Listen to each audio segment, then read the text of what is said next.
Welcome to Sex is Medicine, your number one resource for holistic sex education. I'm Davie Ward Erickson, and I invite you to join me every week for another enriching and powerful conversation about the intersection of sexuality, spirituality, pleasure, and personal growth. Each episode of Sex is Medicine is dedicated to awakening your heart and mind to the true purpose and power of human sexuality. Please join me on this journey of self-discovery as we explore the art of using pleasure as medicine to awaken, heal, and empower every area of your life. Sex is Medicine broadcasts every Thursday at 7 p.m. Pacific on Contact Talk Radio Network. You can listen to the replay and subscribe to Sex is Medicine on Spotify, Stitcher, TuneIn, iTunes, iHeartRadio, and YouTube. And now get ready for another episode of Sex is Medicine. Hey everybody, welcome to Sex is Medicine. I am your host, Davie Ward Erickson, here with you once again. We're just pumping out these episodes every single week, 7 p.m., Thursday evening. Sex is Medicine with Davie Ward Erickson, bringing it to you. Another juicy and enriching and intimate conversation about sexuality, spirituality, pleasure, and personal growth. This evening, I have a dear friend and colleague of mine, Rosie Bitch. You've seen her before. She's one of our ongoing Ask a Sexologist participants to offer her wisdom and expertise in the field of sexology to all of you wonderful listeners. And today, Rosie and I are going to talk about how to overcome body shame, how to stop hating your body, to be blunt. And Rosie runs a program called Body Love, which is why I thought she'd be a perfect person to talk about this. And we'll be publishing a book. When can we expect that? Probably next year, 2022-ish? 2022, hopefully early 2022. Okay, beautiful, beautiful. So you can go to Rosie's website, rosiebits.com, to stay in the loop for this amazing book after you listen to all of our awesomeness on this episode tonight. So just wanted to share with all of you, like what inspired me to have this episode is partially seeing Rosie's advertisements, but also my own personal experience of being 46. I'm not ashamed of it. I think I look good. And that right there is revolutionary. It is a 46-year-old woman, and I'm not skinny. I don't fit the necessarily the standard, size 0 beauty standards. And I have before in the past. But at this stage in my life, at 46 and, weighing a little bit more than I have in previous incarnations in this life, I feel really good about my body. And so that's huge. That's huge because, as we'll talk about more as we get into this episode, I hated my body. Most of my life, I hated my body. I wanted to cut things off. I remember very clearly when I was 24 and I was a monk in North Carolina and I was standing naked in front of the mirror and, everyone around me is like, oh my God, you're stunning, you're gorgeous. And I was looking at myself naked in the mirror and I just wanted to get a razor blade and start cutting parts of my body off. Like it was so extreme and so severe. And I felt like I was tortured in my body. And no one could understand because, I think at the time I wore size 0. I probably weighed like 115 pounds, which for me is like, emaciated.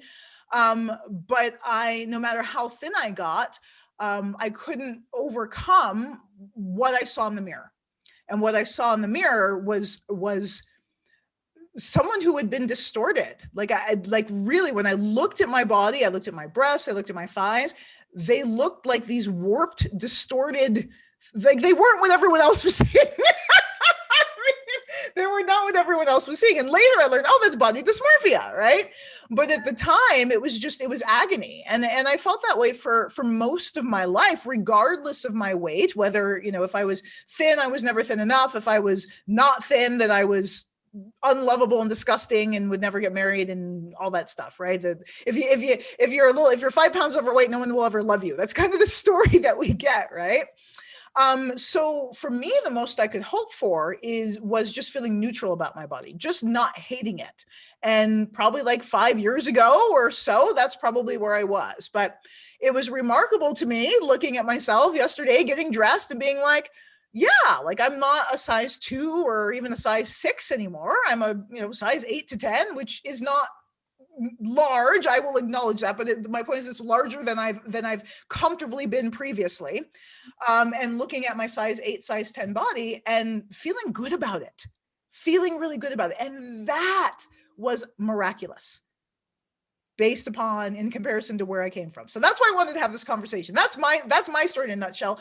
You, Rosie, you're starting a body love movement. So what's been your journey? Where did you start? And where are you feeling now in relationship to your body?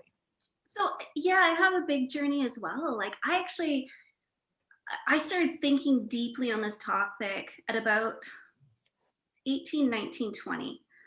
I went through my teens. I'd gone through a lot of trauma prior to 13, and I actually went to rehab at 13 years old.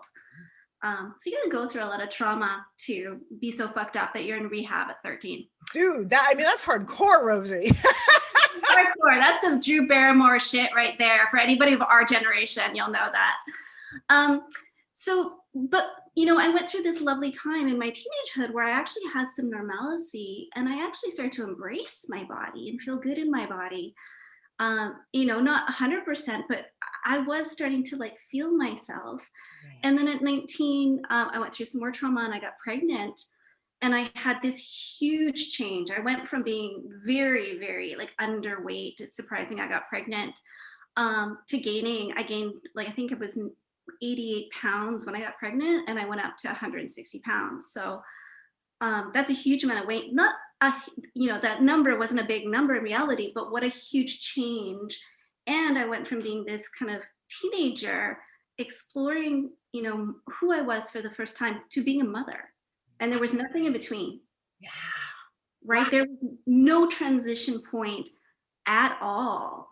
So for me, there was this huge, like I hit a wall where I had finally been coming into like, oh, this is my body. And having gone through a lot of sexual trauma that drives you out of your body, even believing that your body is your own. So doing that healing of here's my body to like, oh shit, I don't even know like whose body this is. I don't even know what this is. And then even having my place in the world from ingenue to mother, by the time I was 20 years old, I was like a non-sexual, I didn't feel like I was a sexual or desirable being anymore. Yeah, so that Madonna whore complex, right? So that's another body image thing or self-perception thing that we have as people with vulvas and vaginas, is that when we become mothers, we no longer get to fuck. Right? We're not desirable anymore. We're a mother, and so we're in a completely different category. We're not desirable. So I was in this place where usually you'd be exploring who you are, sexuality, and I was like, no, I'm a mom. I have to work. I have to do these things, and my body is just like, I guess I'm just gonna put it away somewhere. And I remember feeling the same way. Like, I think I got on the scale after I had my son, and I was like 115 pounds, but that felt like huge to me. And then I remember getting within a 5 to 10 pounds of what like kind of felt like a normal weight to me, and just being desperate. And I remember like touching my body and feeling like fat and feeling so like, like just disgusted. And I grew up like many of us did, with a mother who was always dissatisfied with her body. Always. I don't remember a time that she had a good thing to say, and still to this day often is on a diet, doesn't have good things to say about her body. So to go through that rapid change with absolutely no framework in the 90s, where there wasn't any external framework, there wasn't this beautiful body love movement. It was like, smoke your cigarettes, get yourself thin, because that's your value as a woman. That's your value. So I knew there was more. I just knew, even at 20, I fucking knew there was more. I knew I was being sold some bullshit. I could feel it in my bones. And luckily I did like connect in the zeitgeist. There were people like Susie Bright as a sex activist and doing crazy stuff. I knew some sex workers who were just also like breaking out of early times of breaking out of these kind of societal norms. And I started to investigate, even at 20, what does it mean to be able to feel good in my body? What does it mean to be able to be a woman, and a fully connected woman? Right? Not just what society says as a woman. And for me, that was intricately tied to my experience with finding my way back into my body. Yeah. And it wasn't until I started doing burlesque in my 30s that I really connected. So I've been doing kind of this like working through these ideas and reading and, reading Naomi Wolf and people of the time who were saying different things, right? Like the beauty myth. I don't know if you remember that book in the 90s. I mean, I didn't read it in the 90s. I haven't read it now. I was like off on a different planet in the 90s. That's where they're like, woo. But I've heard of it since and heard it was groundbreaking work. It was hugely groundbreaking. And I was reading this as like, because I was like a little old woman to some degree in my 20s. Like I had my own business by the time I was 25. I had 2 children. I got married. I just was like, okay, I'm gonna do the things, but I wasn't doing this thing. Yeah. I wasn't getting deeply, into my body until in my early 30s. And I found burlesque, and that broke me open, literally cracked me wide open. And it was finally somewhere where I could access my own sexuality, sensuality, and creativity. And I started to see, like, it was miraculous because I could see all these other bodies, different sizes, shapes, age, gender presentation, like things I hadn't even, we weren't talking about. It wasn't a common conversation to talk about trans people out in the world 15 years ago, but within the burlesque community, it was, right? Like you were talking about people were doing things called gender fuck 15 years ago, 20 years ago, right? That are part of our kind of common vernacular now. And you were seeing people on stage who were 400 pounds and fucking killing it and sexy as fuck. And within that realm, I finally started to be like, oh, like in this realm of all these little snowflakes, everybody's different. I somehow fit in. And it brought a reality back to my body. Like you talk about body dysmorphia. I went into the health food zone. So for my children, I got crazy. I would cook completely. I was a mom with 2 kids, also running a business. I would cook from scratch. Like even our tomato sauce, I would boil the tomatoes, peel them, like. God, I want to be your kid. Good cooking. They got some good cooking, but that's like kind of where I went with it. I was like, oh, I'm going to be the healthiest rather than, I call it, rather than eating disorder, I had disordered eating and a disordered perspective. So I'd also get up early in the morning at 6 a.m. to do boot camps. And if I clenched my butt and saw cellulite on it, I was like, I'm a failure. So that brings up a good point, because that was exactly that neurosis, that extreme attachment to monitoring so closely exactly what we put in our bodies is another way that shows up. Because I was sharing with you before, like one of the ways I address this self-hatred of my body is I would torture myself through food. So I would have these really rigid, regimented diets. Like I would, I know there's people who are really into raw foods. The way I did it was like a Nazi. Like cooked food would kill you. I really believe that cooked food would kill you.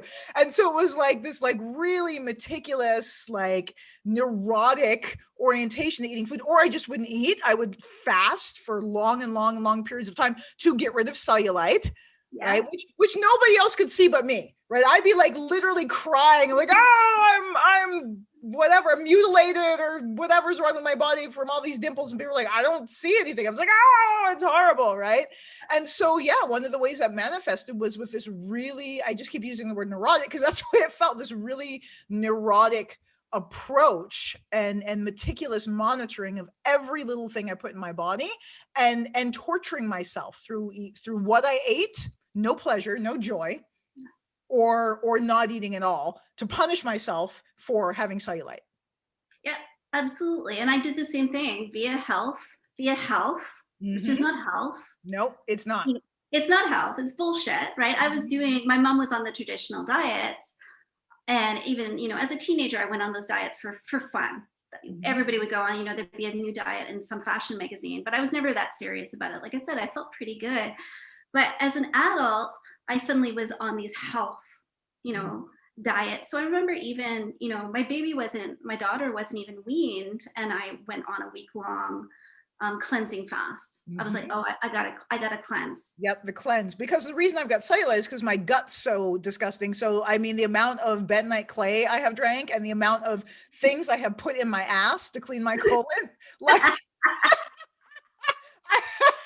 I just got, no wonder I have some butthole trauma. Right?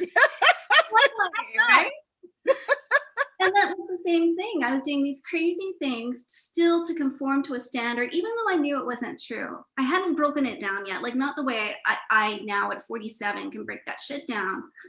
But I knew, I was like, this isn't true. And yet I got sucked into the idea of like, oh, this is health. So this isn't an eating disorder. This is about health. But if you think about it, you're nursing a baby how many times a day and you're going to fucking fast? Yeah. That's ridiculous. That's ridiculous. That's not healthy. That's wrong. And there was no, what was wrong with my body? There were zero things wrong with my body. It was a healthy body who had given birth, who was actually creating nutrients for another human, sustaining another human life. How disordered is that to think there's something wrong with that body? Exactly. And so much there. And so what this brings me to is, how did we get here to this place of hating our physical form? So like, there's so many facets to this too, but a couple of things that I've come to understand is, and this really resonated with me, is that type of violence, desire to be violent to your body, and mutilation is symptomatic of trauma. Right? That kind of self-hatred, internalized self-hatred, is symptomatic of trauma. So that was revolutionary for me to understand, like, oh, it's not that I'm crazy. It's not that I have a disorder necessarily. It's I'm a trauma survivor. And one of the ways my trauma manifested was through this very distorted self-perception, which is a normal part of being a trauma survivor, having a distorted sense of self, whether that's your emotional self, your physical self, all of the above. So that's one of the things. But why does it even get to the point where we would turn that hatred and violence on our bodies? And that's where we get to our society, our environment. And I love how you immediately pointed out, like, your upbringing with your mom and the modeling that we see in our families and our relationships, and particularly in the media, of what it looks like, what it should look like to be desirable. You know what? It's fascinating. It's fucking heartbreaking. I've been looking really deeply, like pulling back the layers upon layers upon layers about this. But I truly believe that this is a way that we are kept distracted. Yeah. Female presenting humans. Yep.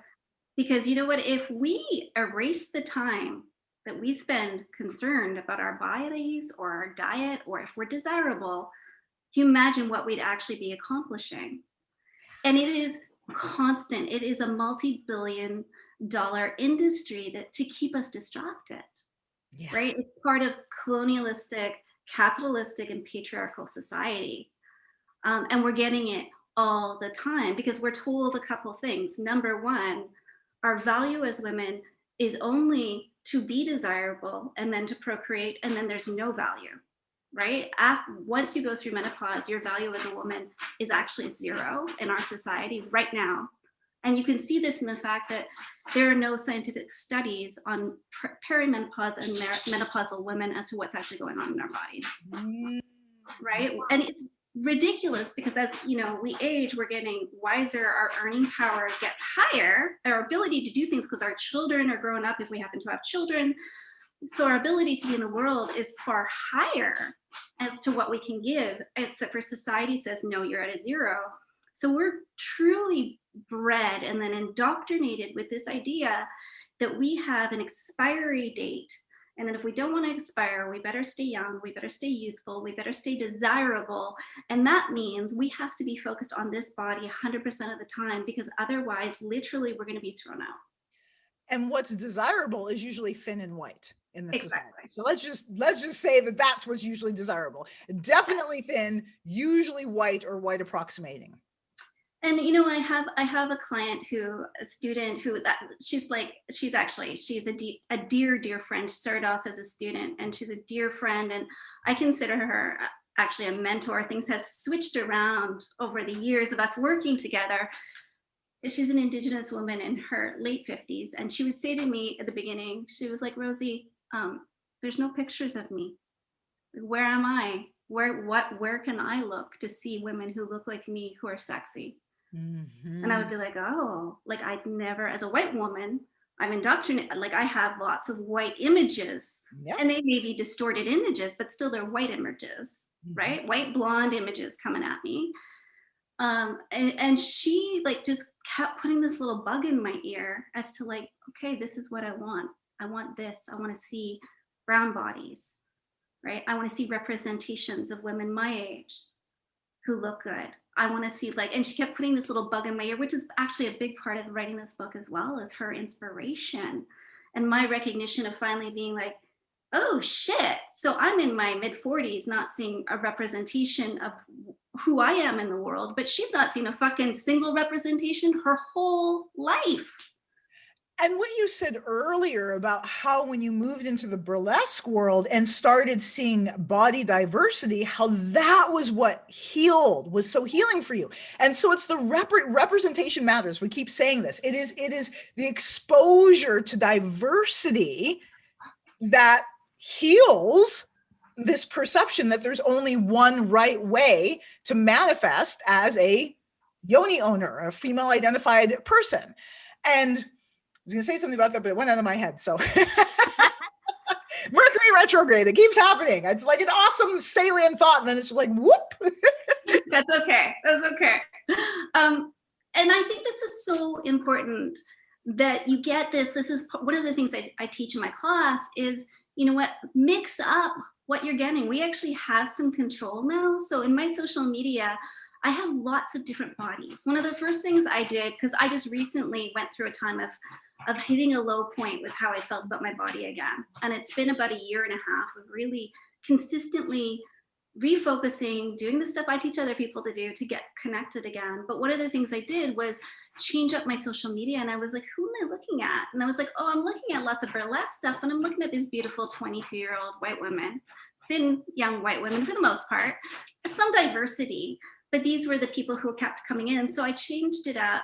And so, of course, lots of burlesque stuff, lots of tantra stuff. But I'm also like, you know, I make sure that I have lots of people of color in my feed because I have lots of people who are differently abled in my feed. I have lots of people who are different ages in my feed because you need to see representation of yourself, but you also need to see all these different bodies so that you know where you slot in.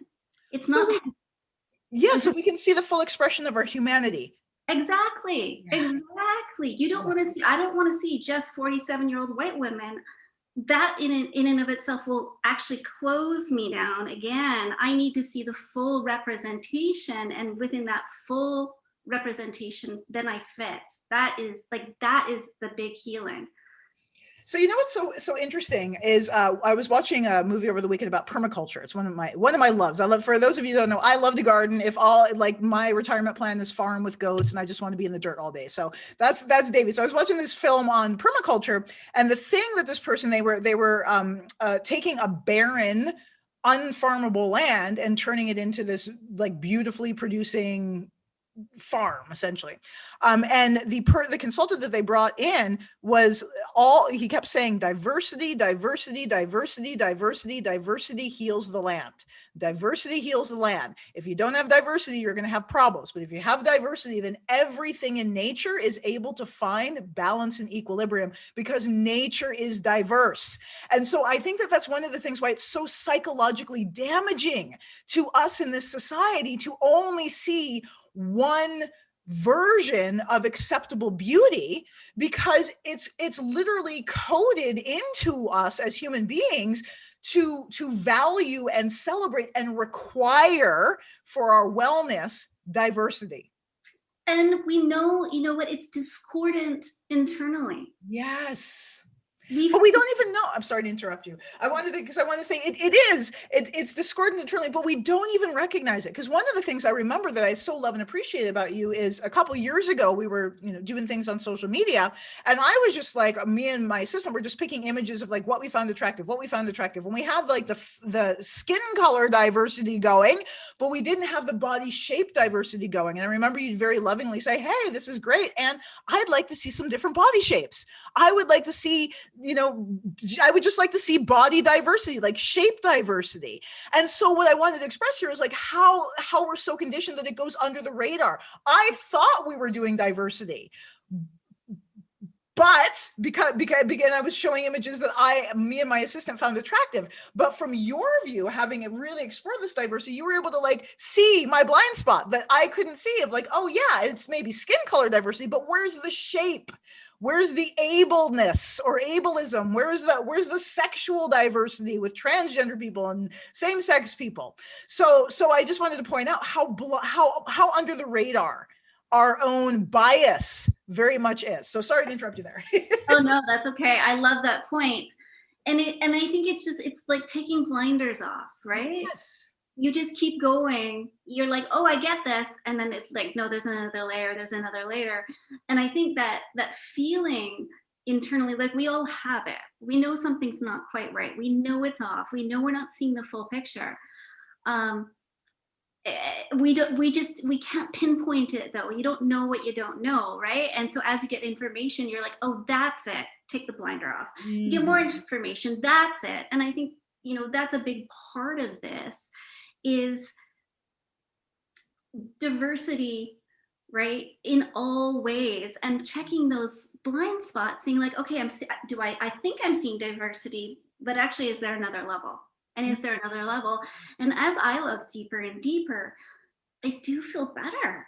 I feel better. I feel like I fit. I understand. I was going to say, I understand the plan. No, I don't fucking understand the divine plan. But it's like you get a glimpse of like, oh yeah, I wouldn't look at a tree and say, like, ROUNDNESS has this beautiful quote about trees. I wouldn't look at a tree and be like, oh, that tree's a bit too big. Or that one's just a little guy, and so he's kind of shitty. Or that's a willow, and I don't like willows at all. They're not, they're not worthwhile. You look out in nature and you're like, fuck, amazing, diverse. Yeah, I want to see all of this. It's all beautiful, and it's all beautiful because it's different. And as you see all these differences within us, the humanity piece, you do get to see the deeper levels of beauty, and it puts that, like, what actual beauty is into perspective rather than this manufactured bullshit idea of what beauty is supposed to be. Manufactured is the key there. And so one of the biggest issues of why we have this self-hatred, hatred of our form, and people with penises and who identify as men have it too, and it's incredibly prevalent. I was doing some research with female-bodied people. So I was doing some research before the show, and it was like 80% of female-identified people will hate their body or I think it was like 97%. There's all kinds of statistics, right? So 97% of female-identified people will think at least one thought per day of how much they hate their body. Well, I can tell you anecdotally, I didn't quite get that word. Something like that. That after now, I've worked with hundreds of people, mostly female identifying.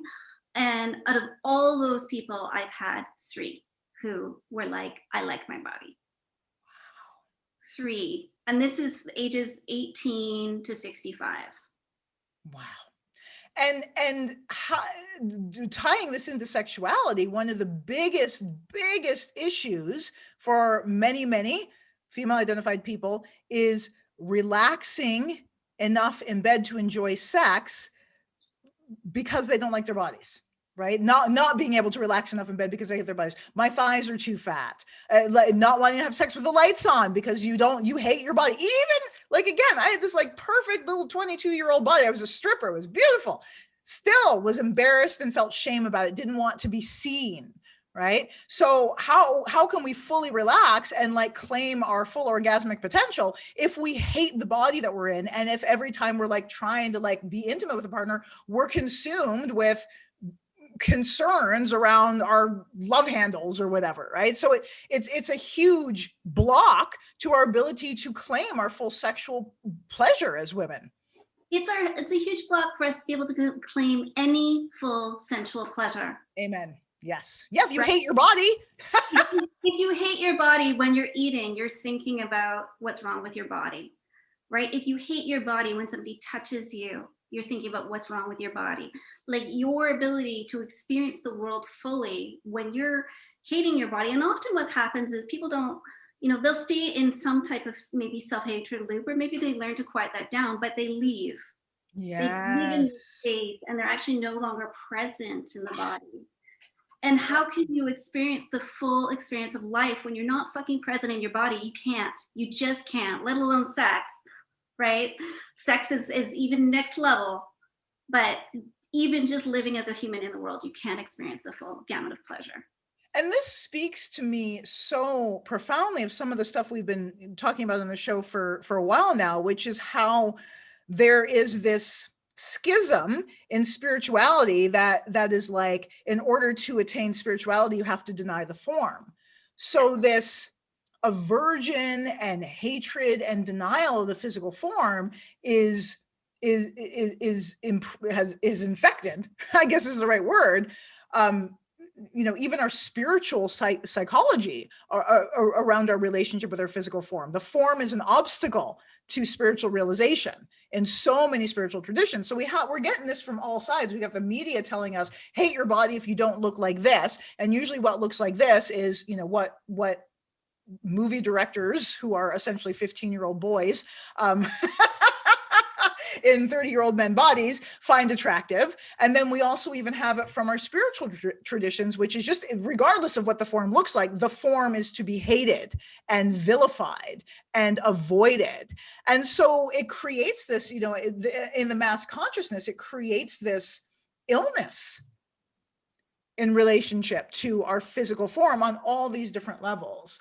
And one of the things that I loved about what you just said a few moments ago is that for you make a concerted effort to introduce diversity into your visual sphere, right? This is the looking and the seeing. And what I want to point out is you've made a concerted effort. So the point is that we have to want. We have to want to see more and embrace more and experience more diversity, because otherwise it will remain hidden to us. Because if we're just relying on our, the algorithms in our Facebook feed and the commercials on TV, we're only going to see this one narrow lens, this one narrow, view of reality. So if we want to have a more expanded view, we have to actively seek it out.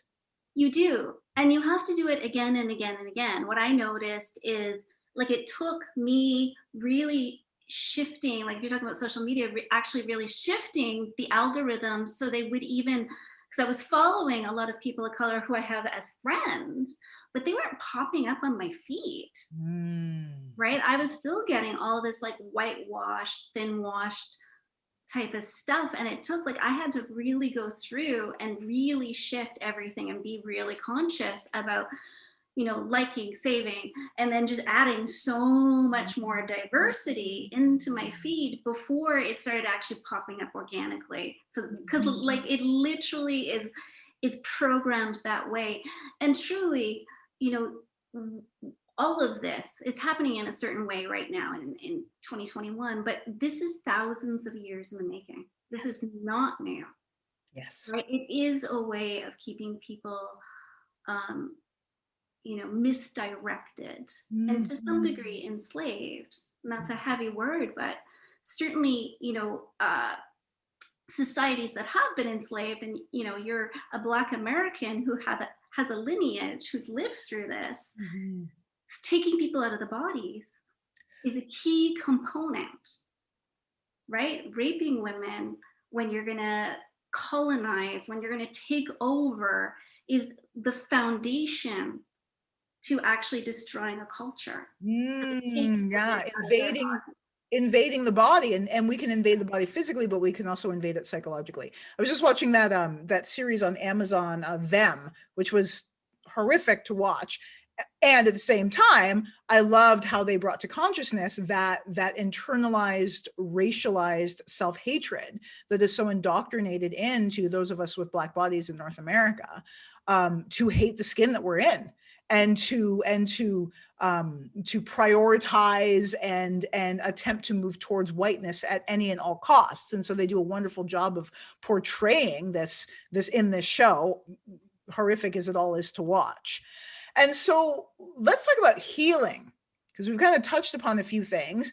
And one of the ways to heal that we've already identified is by inviting and consciously seeking out diversity, right? So looking for what are some other bodies that look like mine that are doing dope things in the world, right? What are and just having on our feed, our Mindstream feed, on our radar, all these different manifestations or expressions of humanity. But here's a question in terms of that. There's also this thing of like, well, what am I just drawn to, right? What do I just like? And so how do we break out of that? Like, I'm just thinking of like, you're talking about your Instagram and it's all these, thin white women in the wellness industry. Well, if you're a thin white woman in the wellness industry, why the fuck would you want to expose yourself to diversity? Like, what would be the point of that? Because you're still going to feel discordant. Right? Like you're going to feel, and you're going to probably be like, I don't know exactly what's wrong, but you're going to feel a level of discordance. And like that high pressure is not good for anybody. Yeah. Even if you're a thin white woman. And what's amazing is the people who come to me often who have the highest, like you talked about being 22-year-old stripper, your body was perfect, I'm sure, gorgeous beyond belief. And you were like, at the depths of despair. The people who come to me who have the most body hatred are usually the ones who are closest to what the stereotype of beauty is. Whoa. Wow. Yeah. Wow. That's huge. It is huge because they are looking into such a thin little parameter of, I've got to fit right here. And if I have one dimple on my ass, or I go out by 3 to 5 pounds, my worth is lost. Whereas what I find is most of the people who come to me who are already outside that realm, maybe they're just differently abled, or they're older, or they're either very robust or very thin. They've found ways. They've already been living outside of that, and they've had to find their ways to kind of connect with their own beauty. Right? Yeah. So they've developed resilience. They develop resilience. Yeah, absolutely. They develop resilience. And I think, so there's like 2 components to what we're saying. We're saying like, you need to see yourself mirrored so that you know that you're normal. And you need to see diversity so you can figure out where you fit within the realm of humanity. And I think that part of seeing yourself, it needs to be actually taken away from an external view, an outside gaze. Yeah. So one of the things I get people to do in my classes, and this was taken from an incredible project my littlest sister did, she's a photographer and artist and all sorts of wonderful things. She did this project maybe 6 or 7 years ago called the Body Love Project. And she took pictures of 100 people, their body part that they loved the most. And then she did a gallery exhibit of it. And a little story like, why did these people love? And so there was everything. Like I put in my boobs, I'm very boob proud. A friend of my son's put in his penis. People had eyebrows, like whatever, right? But there was all like reasons why. Some people put in scars. And so I started within my classes getting people to take pictures of the parts of their body they love the most, but also the parts that they struggle with. And one of the ways I've done some deep healing for myself over the last year is I started to turn that vision inward again and take pictures of my naked body again, because I was feeling so disassociated from who I was in my body. And through actually being able to look, it's been like, oh yeah, I'm not this thing I think I am in my head. I'm like this. Yep. And this, I can see beauty in this. And that is so huge, because I was what I've been talking about, like where I'm at now in relationship to my body, like I said, I'm heavier than I was like 5 years ago, right? And 5 years ago, I'd be going crazy, like, oh, I need to do 500 steps a day. But now I look at my body and I'm like, I look good, right? I'm like, I like my thickness. I got lots of booty. My boobs are awesome. I'm 46 and they're like, bam, right? Like, and I look and I feel awesome on my body until I watch videos of Jennifer Lopez. Or until I'm like, I don't know, watching whatever. And basically until I engage in mainstream media, I feel really good in my body. But as soon as I start absorbing the mainstream standards of beauty, I'm like, oh, I really need to lose 10 pounds. I don't know. I was on Love and Hip Hop VH1 couples retreat when I was down there filming before I met the cast, because I was in COVID quarantine. I was freaking out. I'm like, oh my God, my butt's gonna be too big. They're gonna like throw out my clip. Like, I was all the old stuff that I haven't dealt with in years, right? It was all that Hollywood stuff. And it was all this fear about like being around very thin white bodied people. And then when I saw the cast and these beautiful Black women and these beautiful Black men, I was like, oh, I'm home. Like, I can relax. Exactly. Yeah. But I was seriously freaking out, right? And I was unaccustomed to it because I'd say, you know, I don't, time's really whatever for me, amorphous for me, but I would say for at least the last year, potentially more, I felt comfortable in my body for the first time in my life, and enjoy it, and enjoy the health and the strength and the fitness that I have to the degree. And I'm satisfied. It's not that, and I'll continue to work and cultivate that, but it's not coming from a place of self-punishment. Whereas before I would work out because I needed to punish myself for not having a 6-pack of abs. Now I'm like, ooh, I really like it when my tummy's a little bit more toned. So I'm going to enjoy doing 100 sit-ups for fun. Yeah. So it's such a different place to come from. And it's so fascinating how, I find it fascinating how easily, I'll say the contrast for me between just my natural self-love, like you were describing, right? Just looking at yourself and being like, yeah, this is beautiful. It's not the monster I have in my head. I'm actually pretty yummy. And then looking at the media and being like, oh no, I have to stop eating for a week now. Well, and that's why we have to curate what we're taking in. Yes. Right? We really have to curate that and take those other bites little bit by little bit until we have the resilience to look out. Like what I've been noticing, you know, as I've been like deep it back into this body love journey over the last year, is I can look at Jennifer Lopez, and rather than feeling a longing like, oh, I wish my body was like that, I can be like, oh, that's a beautiful body. This body is also a beautiful body. I love that. So being able to see that, like, that it's not an either or, it's like we all get to coexist. And that's the beauty of having diversity. Yeah. Yeah. And how boring, and I've been saying this for years, and I've been believing this for years, how fucking boring if we have every person is some white Barbie doll. That's not interesting. That's not exciting. That's like, you know, you don't want a fruit salad of all bananas. Yeah, exactly. Yeah. I mean, and nature thrives with diversity, as we pointed out. Another thing that we haven't touched upon is the role of our partners, our intimate partners, in our sense of self. So we talk about this in terms of sexuality, and the messages that we receive from our partners in beds can either shut us down or open us up. But another advantage that I've again been recognizing in terms of my ability to love and embrace my body as opposed to just tolerate it is that every day I'm receiving messages of praise and appreciation from my husband. So that's partly why I can be the size that I am and not be freaking out, because my husband's like, I love your juicy ass. I love, you know, like, oh yeah, oh, you don't lose a pound. Oh, look at all that woman, right? So, but if I was in a relationship where my partner's like, yeah, your butt's kind of big, and I have been in those relationships, I think many of us have, right? So my partner, oh, your boobs are saggy or whatever, then I'd be running down, I'd be tortured, right? I'd be suffering, and I wouldn't be embracing this expression of my body that I'm experiencing now. And I certainly wouldn't be having a healthy, easeful, peaceful relationship with it. So that outside, those messages that I'm hearing, not just what I'm seeing, but what I'm hearing, really help heal the brain and heal that distorted sense of self. Absolutely. I think that partnership, but also friendship as well, right? Like that partnership can be so big. I've had that as, you know, where I've really felt like, you know, in partnership, like my beauty standard has to be high.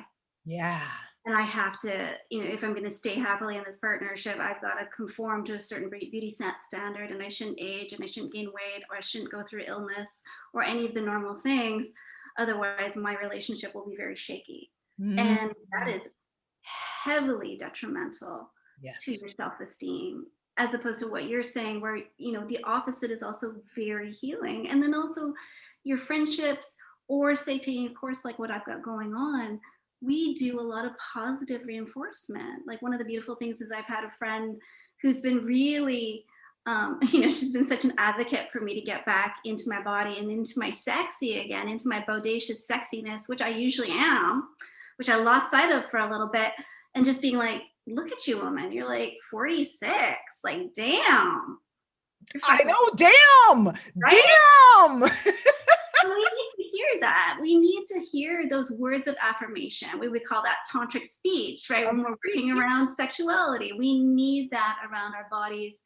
And just like, you know, when you have somebody who looks at your yoni and tells you how beautiful it is, how deeply healing that can be. I had a lover this last summer, a really important, beautiful experience with a lover this last summer, right after I visited you guys. I went out to the Davy homestead. And I was actually quite worried, and I was really open with him. So when I had seen him, I was much thinner. It was like 5 years ago. I was kind of like, I was touring my one woman show. I was feeling pretty, you know, high on the horse when it came to my sexiness, feeling like a queen. And I wasn't feeling like that last summer. I was really working through some stuff, and I, you know, I've gained weight. I'm, you know, almost 47 now, or I was 46 last summer. And I just said, you know, I was like, I'm a little worried about this. And I didn't even know whether he and I were to make love. And he was very sweet and kind because we had been previous lovers. And he was just like, no, let's just hang out. Like, I really want to hang out with you. Let's see each other, see what happens. And we did make love. And I remember him looking at my naked body, and he's like, so what's wrong with this body? He's like, you had that body. That was a great body. This body is also a great body. Like, I don't see the problem. Yeah. And hearing those words were so healing. And I actually hear that when I start to compare myself again, you know, to even a different version of myself. I'm like, actually, what's wrong with this body? Yeah. There's actually nothing wrong. Yeah. I mean, society will tell us that there's all kinds of things wrong, but truly, truly from the inside out, what's wrong with this body? Nothing. Yeah.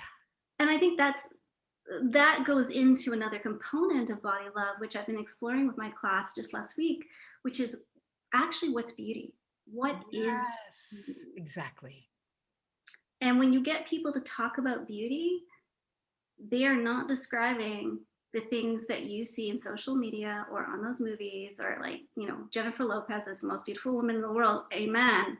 But if you meet her in real life and she doesn't have components of empathy, compassion, or humor, or whatever, she's quickly not going to be beautiful. We all know people that we've seen and we're like physically drawn to them. And then they open their mouths and you're like, that's a fucking ugly person. Wow. Yeah, true. Beauty's only skin deep. Right? Like what is true beauty actually radiates. And usually the people who actually are truly beautiful, even if they're not, say, traditionally or stereotypically beautiful, but when they have all those qualities of character that radiate beauty, you are instantly drawn to them. Yeah. And then later you think, oh, maybe they had a really big crooked nose or awkward teeth, or maybe they're far bigger than what is societally acceptable. But that's not, like, when you're experiencing their beauty, none of that is relevant. You are just in the presence of radiance and beauty. Beautiful. So in terms of healing, how do you get over our body shame? You know, and I that's a title we're probably gonna use for the show, but I do want to say that it's not even a case of like, it's something that we have to overcome. I don't want to put that in our awareness. Like for me, as you described, it's been more of a shedding. Yeah. Right. And that's what you said before. It's really about letting go what the society has told us is appropriate or accurate or acceptable or, you know, worthy ultimately. And the society is pretty fucking sick. So, you know, do we really want to be carrying those messages around, or do we want to look no more into the bitter glass, shall we say, and choose a different reflection? So the things that can help us is exploring, inviting and actively seeking out diverse images, hearing praise and appreciation from lovers and partners and friends. Like I love, like, oh my God, like I love the beautiful people in my life that I get to celebrate their beauty. It's awesome. And so surrounding ourselves with those people who communicate positive messages back to us, that's really helpful. And then in the little bit of time left, what else has helped for you in healing that distorted self-perception, healing that body shame? For me, it's been Tantra. For me, it's been all the aspects of the meditation to heal my traumatized brain, the sexuality and orgasm to heal my traumatized brain and body, the movement practices to cultivate wellness as opposed to, this extreme version of fitness, and then the communications that I receive from the outside, and then transforming my communications internally. What are some of the tools that you've used to help come to this space of love and self-acceptance?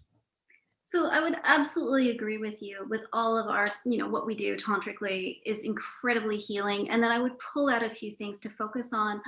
I had talked about taking that view of your body. So taking a look, because first of all, what it's going to do, and I would say, photograph your body. What it's going to do, and photograph all the angles. Because number one, it'll normalize what you see. So you're not surprised when you look in the mirror. You're going to start to normalize what your body actually looks like. And then you're going to start to see beauty in it. Movement, move that body, get in the body. At the beginning of the conversation, we talked about how we can't even, if we're out of the body, we're not actually having a full sensual experience of the world. So do whatever you do. You and I dance, Davey, because that's who we are. But whatever you need to do to get in your body, get in your freaking body, right? That's deeply, deeply important. And I had a third, but it's also Mercury retrograded out of my brain. Well, when your book comes out, we'll do this interview, and it won't be in Mercury retrograde.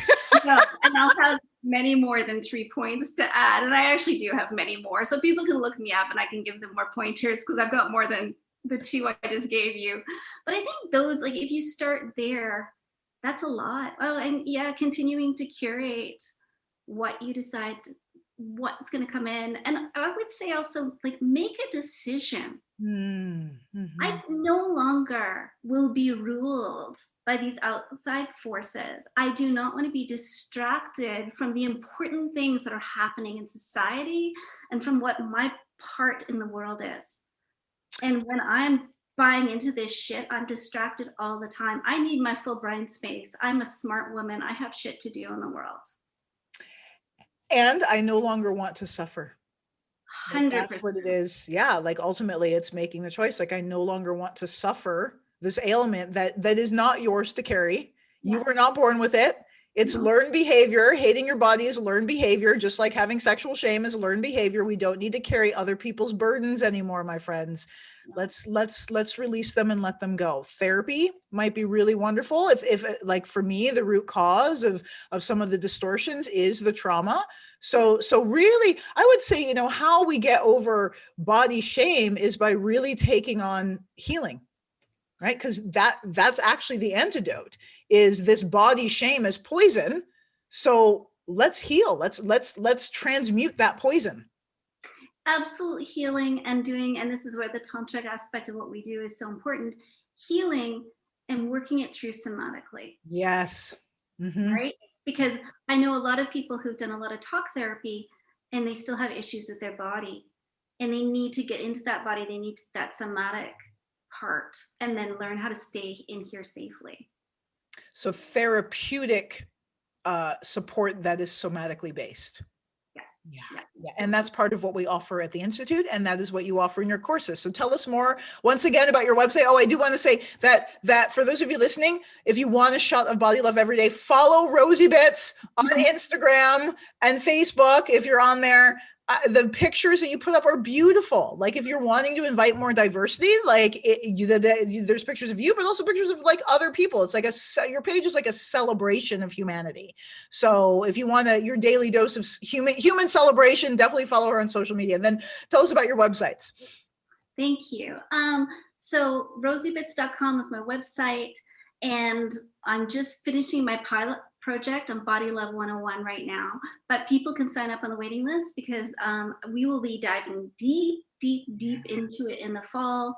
I've got the book coming out, but all of my courses, whatever you do with me has a foundation of body love in it. Like this has been foundational And then I finally was like, oh, you know what? It's in everything. I actually should maybe focus on it a little bit. And it's so needed and so necessary because, again, especially, when we're talking in the field of sexuality, that self-hatred and that shame of our physical body is a huge obstacle to our experience, like in every area of life, but then particularly focused on the sexual experience. So it's so needed to have a dedicated course to just really focus on healing those neural pathways and reclaiming a sense of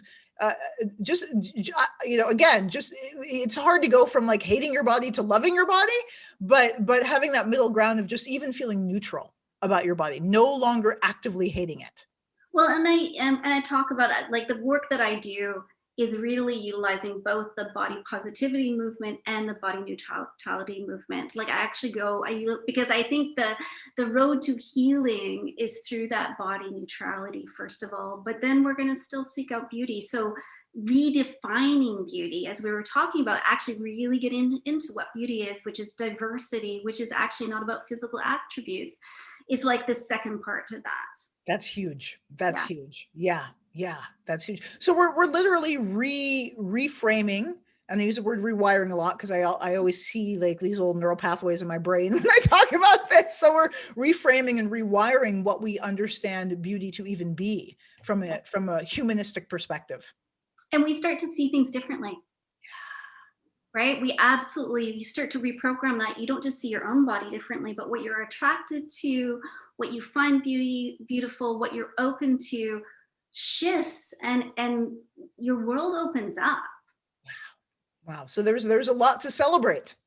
So much on the other side. Yay. Well, thank you so much for joining me at the last minute, Rosie, to have this beautiful conversation that was inspired by my own celebration of embracing the physical form and the beauty of your work that I get to see on my feed every day. And thank you, listeners. I hope this has been nourishing for your soul, because for so many of you, so many of us in the society, it is an extreme source of suffering. And there isn't an easy answer, to get from A to Z, but it is a journey and it is possible. And I think that's what I really wanted to share with you all, that there is healing possible, and that we do not have to suffer this self-violence and the self-hatred for the rest of our lives, that we can move through neutrality into a place of love and celebration. And that is our birthright as humans. We were born loving these forms and appreciating these forms. Let's go out of this world saying thank you for the ride. It was a beautiful journey, my friend. And then go get another body. So So thank you all for listening this evening. Let us know how this landed for you. Feel free to send us stuff at connect.authentictantra.com. Love your questions. Love your thoughts. Hit us up on Instagram, Facebook, Twitter, all the social media accounts at Authentic Tantra. And make sure you subscribe to the show, Sex is Medicine, in YouTube, and all of our wonderful free offerings that are here to support you in reclaiming your birthright to peace, joy, happiness, openness, connection, and love for self and other. Have a beautiful night. You've been listening to Sex is Medicine with Davy Ward Erickson, your #1 resource for holistic sex education. You can listen to and subscribe to Sex is Medicine on Spotify, Stitcher, TuneIn, iTunes, iHeartRadio, and YouTube. Just search Sex is Medicine with Davy Ward. Stay connected with me and my guests on Instagram, Facebook, and Twitter at Authentic Tantra, and learn how you can use Tantra as medicine to heal, awaken, and empower every area of your life at AuthenticTantra.com. Make sure to tune in to Sex is Medicine every Thursday at 7 p.m. Pacific on Contact Talk Radio Network, and join our watch party every Thursday evening on Facebook at Authentic Tantra. We look forward to you joining us next week for another episode of Sex is Medicine with Davy Ward.